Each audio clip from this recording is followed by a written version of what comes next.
Welcome to the channel. This is an overview of a custom map that I've published into the workshop in January 2024. The map is called Marshland Realistic 1900 Start. Now this video will consist of a number of sections. The first section will be an introduction where I'll just briefly talk about why I created the map. The second section will be a general overview of the map and why some of the various features are where they are and why I created them. The next section will be an overview of the different starting locations. Now I won't go into great depth with that, and at the same time I will talk very briefly about resource distribution, but I will not be showing you any specific resources for two reasons. First one is that I've got research switched off, so I can't show them to you, and also it's a little while, it's been about a week since I've worked on this map, so I can't actually, I can remember where some of the main resources are, but I can't remember where they all are, so I can't tell you anyway. And then the final section will be a bit of a spoiler section for people who want some tips on about how to do the map. But before I start that section, I will give you a warning for anyone who doesn't want to know it. And in that section, I will also maybe give a few hints about where some of the key resources actually will be. Now, why did I create this map? Well, the original plan back in the autumn of 2023 was to start preparing an early start map for a project that I've been wanting to do for, well, almost since the game was released, and that was an early 1900 historical start. In fact, I had one go at it and it all went wrong due to an update. So I started working on this map, and the plan was to be to use this for a playthrough that would start when the game went into full release. Now what's happened is that I've been working on the map over a period of time. It was coming together quite nicely, and then somebody posted a comment and was talking about various options and challenges that what could come into the game future on. I think it was part of a community report. That put another idea into my head, and I started thinking about it, and I thought, yeah, this has got potential for an even more interesting 1900 start that could give me a little bit more historical context. So, and then what happened is if any of you follow the channel, you'll be aware that I developed a few problems with my PC. That gave me time to work on this map, and what effectively I did is I actually finished this map off and started working on the new map. So then I thought, well, I've got to make a decision. So originally this map was meant to be for a series. Now it's not, but I decided to publish it onto the workshop anyway, because I think it'd be an interesting challenge for anyone who's looking for something that's a little bit different. I think it's sort of worth mentioning to finish this introduction off is that this map isn't intended to be a very difficult start where you need a lot of ingenuity. It's really intended to be a logistics challenge, so that you could work across the map, join up specific areas and move your goods around the map and possibly build a really large economy. While this map was made for a 1900 start, there's no reason why you couldn't play it in 1960 or any other date that you wanted to start at and still get, I think, quite a useful playable experience from it. So I think that winds up the introduction. So let's move on to the overall layout of the map. Now, my original idea for this map was to have fairly low hills. So if I show you the hills, there's no great mountains here, but the idea was to have some hills, basically creating communication channels between various sectors of the map. And you can see the rough outline of that. Like there's a kind of gap around the river estuary here on the top left-hand corner, and then this across the river and the marshes divide the bottom segment of the map. And then you've got this kind of large area of marsh here. So the idea of the mountains were to kind of split the map up, and of course there's this big river running through the center of the map, and this was meant to encourage the use of ships. And what you will see is if I come up to this area here, you will see that the border actually splits across the river, and you got it here, you got it down here. Now the reason for this is that the idea is that you'll be able to run both ships to NATO and the Soviet Republic through these rivers, so that it means that you've got options to do things. And also, well, I'll talk a bit more about this later on and why it's actually done. The only exception is up in this corner here, where this is only a river to NATO. But to be honest, this river is mainly aesthetic. Obviously, if you're moving out ships here, they should go out from the left-hand side of the map, not go up into the corner. The other thing I will draw to your attention to with the border is the fact that if you see the border, it's got split up into sections between Soviet Republic, NATO, Soviet Republic, NATO. The reason for this is to facilitate support for aircraft, because when I did some play testing, I found that, say, if you built an airport here in the center here, it took a lot. If you had NATO on this border, if you tried to bring in Western tourists, the flight was so long that the tourists would disappear. So by putting in these segments, it gives aircraft an option to leave the map by the shortest possible direction. So that's the reason why the border's got the slightly odd look the way it's got. Now let's just get down to why it's called Marshland. Now, originally when I created the map, I did the river, I started putting the mountains in, and because I was starting on a custom map, because this is all handcrafted, because it bears no resemblance to any place in the world. This was all just flat terrain, because what I wanted to do is have the potential to be able to do lots of agriculture, and also in this area here build quite a major city, because one of the downsides of having areas like in the bottom section of the map here is that the mountains can restrict your city, and I wanted to build quite a major city on one part of the map, and that's why you had these two flat areas.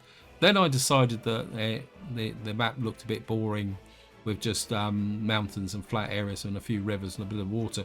So then I started adding the marshlands, and then things got a little bit out of control, because and as you can see here, we've got lots of marshland here and a whole swathe of marshland up through here. As I say, it got a little bit out of control. In fact, it got totally out of control. I actually reduced some of it and put some dry land back in again.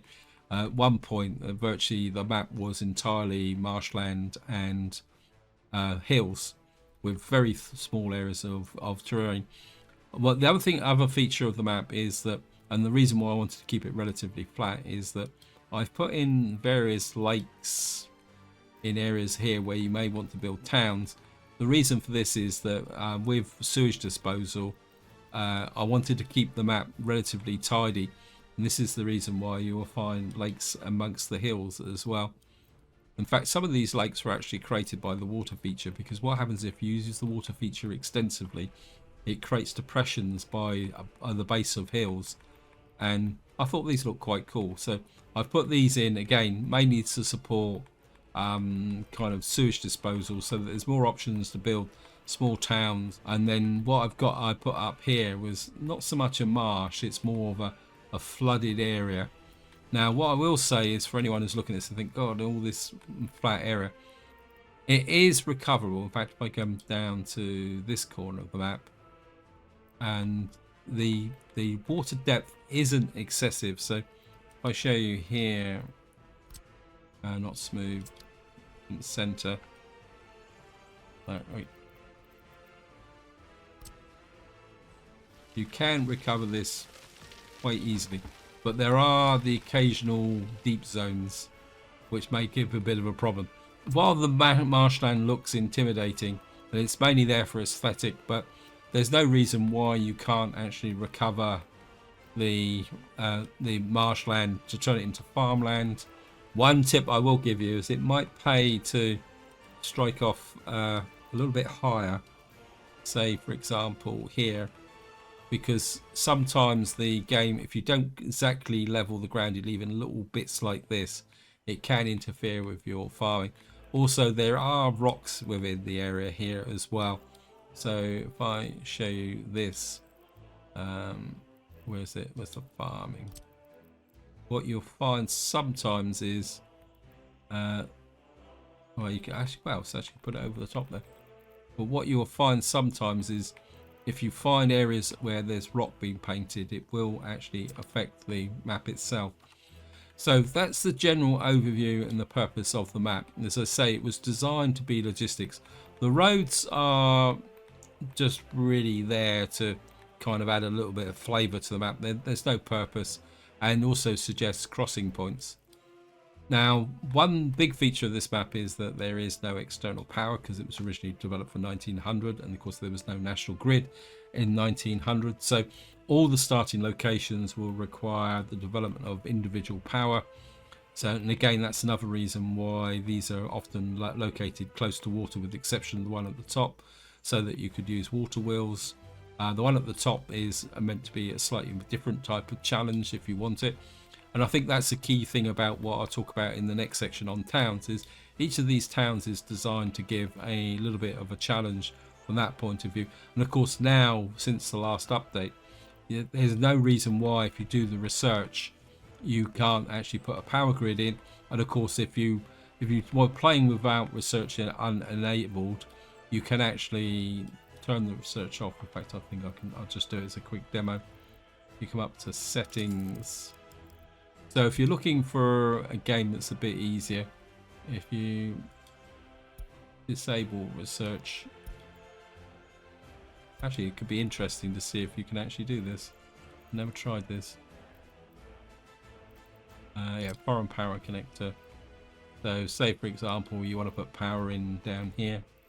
This is for players who may not want to play realistic mode, but may want to just make life a little bit easier.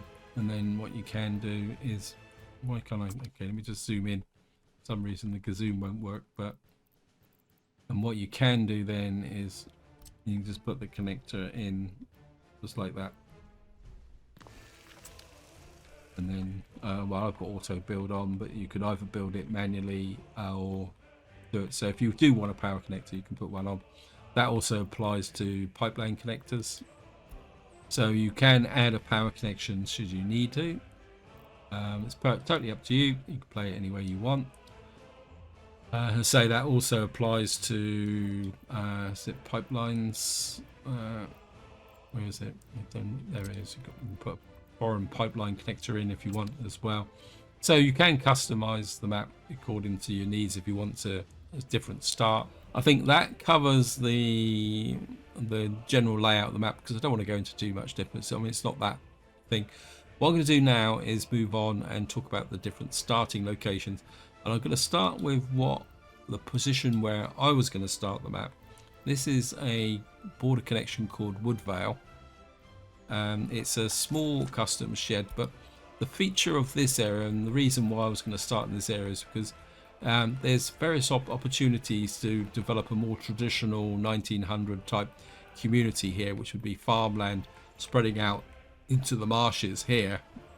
But what we got here is a medium custom shed, but you can see here that there's no land here. The idea of this is to provide the rail connection to the Soviet Republic. So what you would need to do, so starting here, you can make a choice to expand this way to connect to the Soviet Republic, or the direction that I was planning on expanding, which is up to here to this large customs house to NATO. Because what that would do is, if you expanded this way, that means you can then start purchasing NATO vehicles. So my original plan was to start in Woodville, build a community here. Of course, I'd be using realistic mode, so I would need to push out and actually get some power, probably from a water mill out here. There's a mod that allows it to happen, because of course if you've got research enabled, you can't use windmills, which is a little bit unfortunate, but that's the way it is. Now, one thing I will say about all these starting locations is the fact that all of them have access at various levels to all the base resources. That's coal, iron and oil, but how much of that depends on the starting location. So and I'll use Woodville as an example, because this is, as I said, was meant to be a rural community. So there is coal in the area, but it's not particularly that prolific.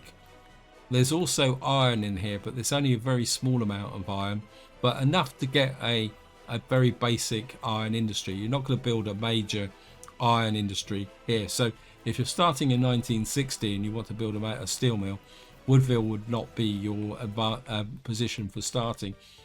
Also in this area there is a tiny amount of oil, which will give enough just to get started from an oil industry as well. But I think and it's probably worth noting that most of the oil is in the marshes. I think the oil is out somewhere in this area here, which again gives a bit of a challenge. So every starting location has access to kind of all three resources, but in different degrees.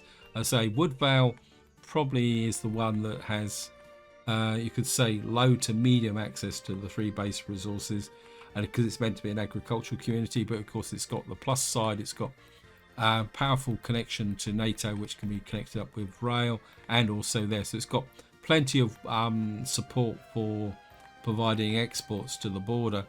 So if I move down to Ironbridge, the clue's in the name. This area here is meant to be a more industrial area, is probably the polite way of saying it. And so it's like I've already said, there is coal, iron, and a tiny amount of oil in this area.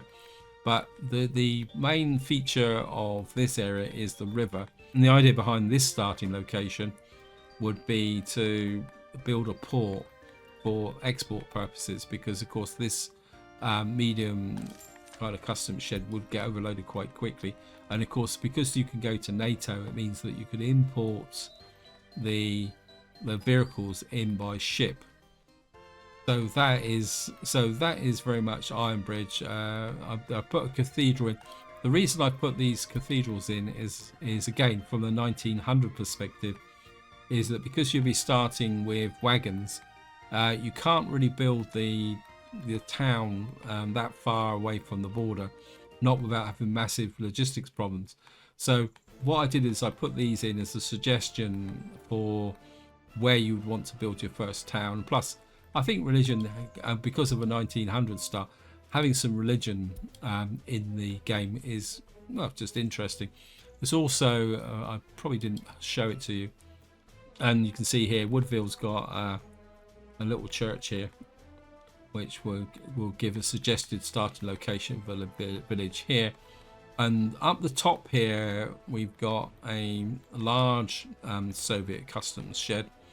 Now this area was meant to be for the late stage of the game when the industrialization was getting going, but if you were, say, wanting to start in 1960, this might be an option. What I will say is that you've got quite a lot of flat area for a farm.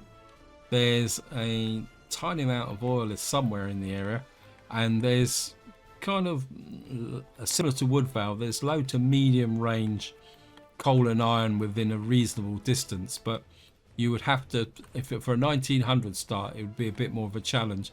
And probably the way to explain my thought process is that my original plan for my series was to start in Woodville, build up an economy in this area, come down and then build in a new settlement at Ironbridge here, and get a steel industry going in this area, then come up to here and develop this area, because by then I'd have two centres which would be working to connect to each other.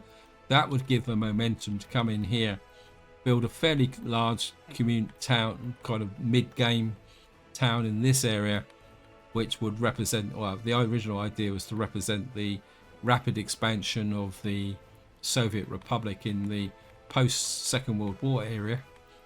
And then this would then grow out this way, and then over here is another starter location. You see this has got no customs shed, and it's got a little village in here called Titusville. Now the hint is actually in the name for it. So and the idea is that this would be the equivalent of an island start. So there's potential here if you want to do an island start without actually being on an island. You can do it here, because you can bring the ships in from here, build a dock here which actually goes there. And as I say, the hint is in the name. And for anyone who's not sure what Titusville is, Titusville was the first, I think it was in Pennsylvania in America, and if you look it up you'll find that this was the first major oil field in the United States. I think it's one of the first major oil fields in the world, and the oil was close to the surface because the area was a creek, a muddy creek. So that is a major pointer to what's over here. But the same again, there is actually some limited resources in this area to get you up and running, because of course one key decision you're going to have to make is the possibility of getting over here, which will be a challenge in its own right. Originally my plan was to develop this in the mid to late game, and the idea was to represent the kind of the boom in oil production that was in the late part of the kind of in about the 1960s, 1970s, when Russia became a major oil producing area. So that's the reason why this is up here. Now that just leaves one more starting location, and this was just you could say an aberration of a bit of boredom. And what this is for somebody who's looking for a bit of an eccentric challenge. You can see there's not much land, but there is a Soviet and a NATO post close by, side by side. They're both medium custom shed, and what you can see here is that to develop this area, you're going to have to recover this area to get to get the terrain to be able to build a town on to start with. And the idea was just a bit of fun to build this out. And well, there are resources around. I think there's a medium kind of I think within a reasonable distance there's medium stops. Because I've turned off the research, but let me just put that back. We've just got a very brief flash there of where some of the coal deposits are. Coal is, I mean, it's not a major disaster because coal is fairly evenly distributed across the map. It's the one resource which it can be used across the map to develop and expand. The reason for that is that coal is needed for heating and things like that. So this is the point in the video where there's going to be a spoiler alert. So if you don't want to know any giveaway secrets and tips, this is the point to leave. And if you decide to leave, thank you for watching the video. Hope you found it interesting, and above all, whatever you do, enjoy your gaming. If you decided to remain, obviously the tips are related to the map itself and the starting locations. So what I will do first is talk about some of the features on the map itself. I've already alluded to the positions of the lake. One thing I will show you here, and this is for somebody who wants to be a bit more into shipping.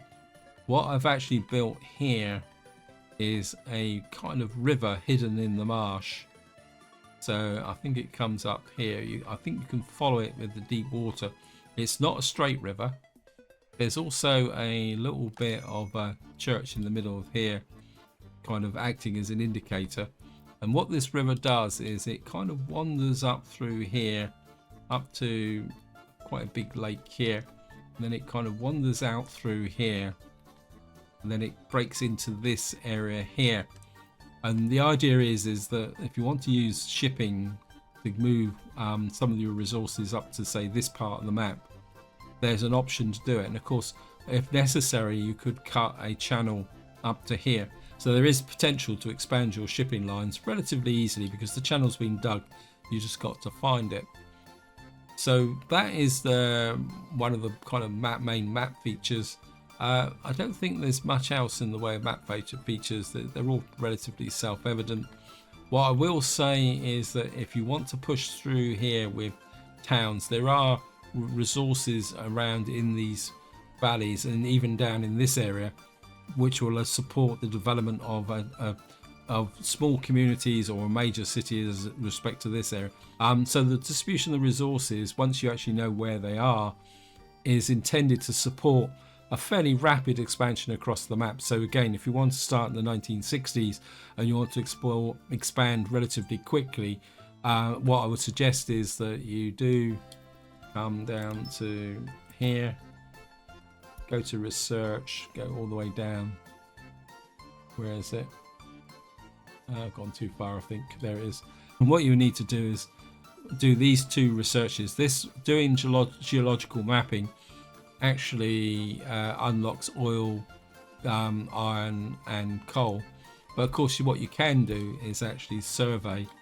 And if you're not familiar with surveying, is what you can do is, well, I'll do it up here because I know that there's a big deposit of oil up here, because as I alluded to in the previous part, Titusville is the giveaway. And if I get an oil rig, by surveying, if I find fossil fuels, what you'll see is that you can actually run across the map because the terrain is not there, but it gives you an idea of the amount of oil that's up in here. But of course, to develop it, you're going to need to work for it. So there is a major deposit of oil in that area.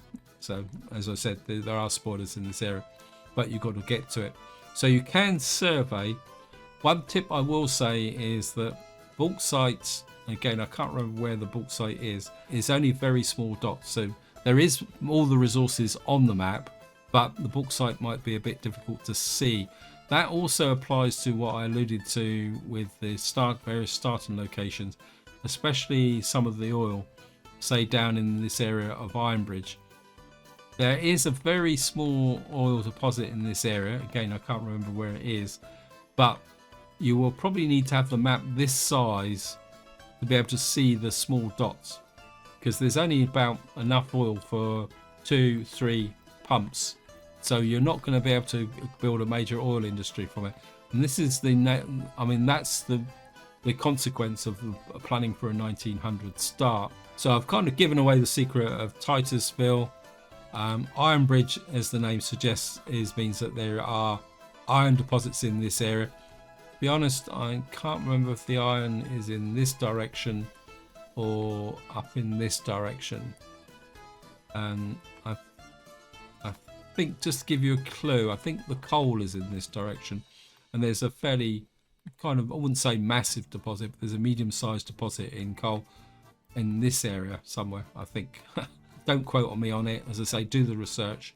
So Ironbridge is about creating a steel industry, and of course, if you're planning on a rail network, Ironbridge is probably the best place to start if you want to get into rail relatively quickly.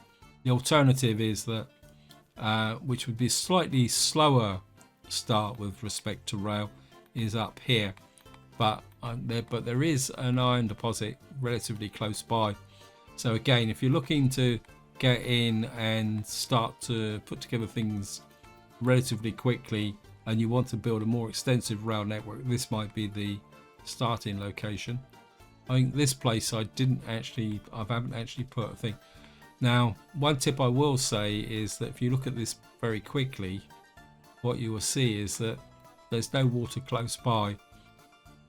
That can cause a problem for disposal of sewage, but what you will find is that this lake here very conveniently actually kind of sticks in from the edge of the map. So if we talk about running sewage in this area, this is the direction you want to come, because you need an outfall, unless of course you've got the mods that allow you to do a closed loop system. The other thing about this area is that you can see you've got fairly useful access to gravel in this area. So again, if you're looking to be self-sufficient and get a fairly extensive construction industry going, this might be the start for you as well, because you say you've got a lot more rock. I mean, most of the starting locations do have rock. I think the more challenging one is Woodvale, because because there are some there's deposits here. Where is it? Yeah, there's deposits up here amongst the water. So again, just to show you the gravel. So you can get in here. You may need to do a little bit of leveling. Oh no, you can get 45% there. So while there's no kind of obvious kind of indicators of gravel, in fact, it looks like there's a little bit of a big area here, which is even closer. Can't even remember putting that in, actually, to be honest. But then again, I have worked on the map for several months. So, and what I would suggest is, if you go for Woodvale, I would probably suggest leveling out, building out in this direction, possibly build a construction industry here to give you momentum. Gravel is one of the more underestimated resources in the map. I've seen players I've watched on YouTube don't put an emphasis on producing your own gravel now, because price wise on the surface, gravel looks really cheap. You know, if you look at gravel here, it's people look at that and say, well, it's only 8 rubles a ton.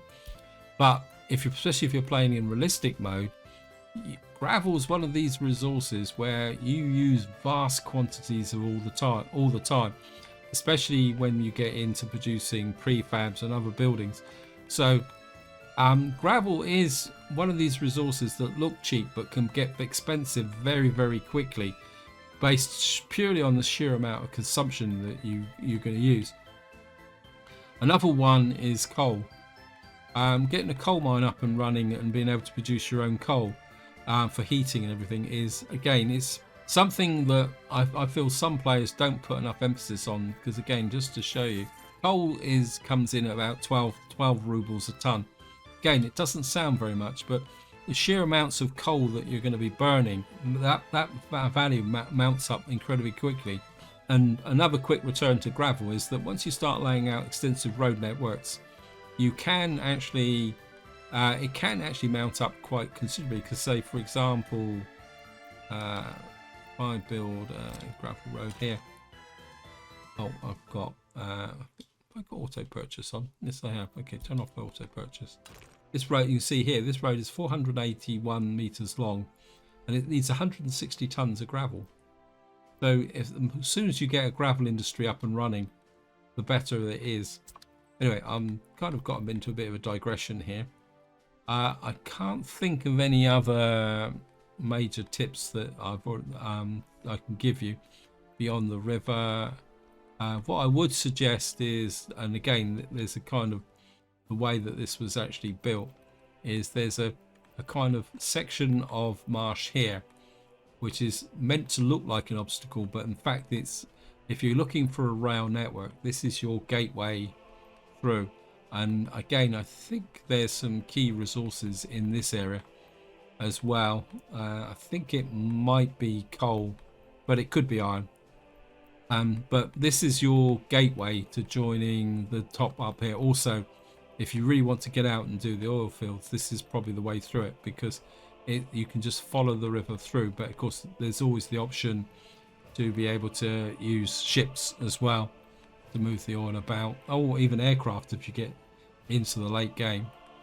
And I think I've probably gone on long enough, guys, so this is where I'm going to leave it. Hope you enjoyed the video, hope you found it interesting. Any questions about the map, feel free to either put it on the map description or the comment section in this video. While I've actually fairly extensively play tested this map, if you find any problems with it, feel free to contact me and I'll see what I can do about fixing it. But until next time, whatever you do, enjoy your gaming.